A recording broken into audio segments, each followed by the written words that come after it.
नमस्कार पातापाड़ा Facebook pager पक्ष থেকে সকলকে জানাই স্বাগতম। আজকে আপনাদের সামনে যে ভিডিওটা তুলে ধরছি এটা ঘাটালের বর্দা চকের একটা রাস্তার ছবি। এই রাস্তার ছবি যেটা দেখছেন এটা কিন্তু কোনো জলাশয় নয়, বন্যার পরিস্থিতির শিকার এই ঘাটালবাসী। এই ঘাটালের বর্দা চকের যে জল দেখতে পাচ্ছেন, এই জলের ভিডিও আমাদের তুলে ধরেছেন আমাদের গৌতম দা, ঘাটালের বাসিন্দা। ওনার ভিভো শোরুম আছেন এবং ওনার এই বাড়িটাও উনি দেখাচ্ছেন আমাদের পাতাপাড়া পেজের মাধ্যমে। আমরা সেই ভিডিওটা তুলে ধরছি সবার সামনে।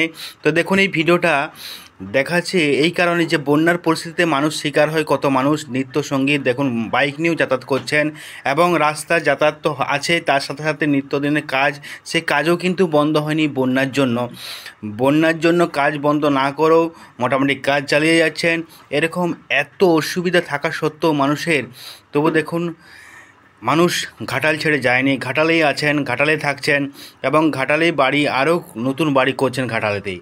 তো দেখুন এখানকার এই পরিস্থিতি, কবে যে সঠিক সিদ্ধান্ত নেবেন সরকার, কবে যে এই মাস্টার প্ল্যান কাজ করবে এবং এই ঘাটালবাসী গর্বের সাথে বলবে যে না, আমরা বন্যার কবলে পড়েছিলাম, বন্যার কবলে এখন দূর